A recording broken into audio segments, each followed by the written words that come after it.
നമസ്കാരം, മലയാളി വാർത്തയിലേക്ക് സ്വാഗതം. അടുത്ത മാസം ഇനി ഓണമാണ്. കേരളത്തിൽ ഓണക്കാലത്തിൻ്റെ വിശേഷങ്ങളായിരിക്കും ഇനി അങ്ങോട്ടുള്ളത്. ഇത്തവണ വി.ഡി. സതീശൻ സർക്കാരിൻ്റെ ആദ്യത്തെ ഓണമാണ് അധികാരമേറ്റതിന് ശേഷമുള്ളത്. അതുകൊണ്ട് തന്നെ ഇത്തവണ ഒരുപക്ഷെ നല്ല രീതിയിലുള്ള വിപുലമായിട്ടുള്ള ആഘോഷങ്ങൾക്കായിരിക്കും തലസ്ഥാനം അടക്കം സാക്ഷ്യം വഹിക്കാൻ പോകുന്നത്. എന്തായാലും നമുക്ക് കാത്തിരുന്ന് തന്നെ കാണാം എന്തായിരിക്കും ഇത്തവണത്തെ സർക്കാർ ഒരുക്കിയിരിക്കുന്നത് എന്നുള്ളത്.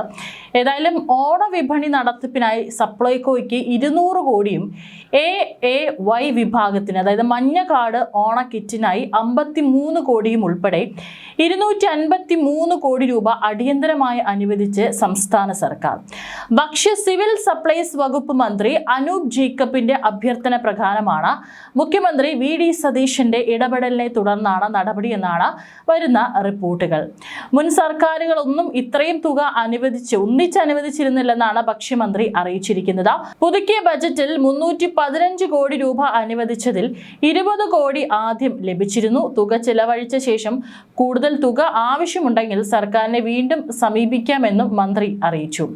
സർക്കാരിന്റെ വിപണി ഇടപെടൽ കൂടുതൽ കാര്യക്ഷമമാക്കാനും വിലക്കയറ്റം നിയന്ത്രിക്കാനുമുള്ള മാർക്കറ്റ് ഇന്റർവെൻഷൻ സ്കീമിൽ നിന്നും തുക അനുവദിക്കണമെന്നും ഭക്ഷ്യമന്ത്രി അഭ്യർത്ഥിച്ചിരുന്നു.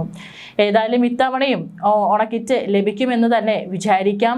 സാധാരണക്കാരായിട്ടുള്ള ഒരുപാട് ആളുകൾ ഈ ഒരു സർക്കാർ നൽകുന്ന ഓണക്കിറ്റിനെ ആശ്രയിച്ച് കഴിയുന്നവരുണ്ട്. തീർച്ചയായിട്ടും വി.ഡി. സതീശൻ സർക്കാർ അവരെ കൈവിടില്ല എന്ന് തന്നെ പ്രതീക്ഷിക്കാം. കഴിഞ്ഞ വർഷങ്ങളിലൊക്കെ തന്നെ ഓണക്കിറ്റ് സർക്കാരുകൾ എല്ലാ വർഷങ്ങളിലും നൽകാറുള്ളതാണ്. ഓണക്കാലത്ത് അരി, വെളിച്ചെണ്ണ തുടങ്ങിയ നിത്യോപയോഗ സാധനങ്ങൾ ന്യായവിലയ്ക്ക് ലഭിക്കുന്ന സപ്ലൈകോ ഓണ ഫെയറും കഴിഞ്ഞ വർഷം നല്ല രീതിയിൽ തന്നെ പൊടിപൊടിച്ചിരുന്നു. അന്ന് മുഖ്യമന്ത്രിയായിരുന്ന പിണറായി വിജയനായിരുന്നു അന്ന് ഉദ്ഘാടനം നിർവഹിച്ചത്. അതിന് പിന്നാലെ ഓണച്ചന്തകളിലെല്ലാം വലിയ തിരക്കായിരുന്നു അനുഭവപ്പെട്ടത്.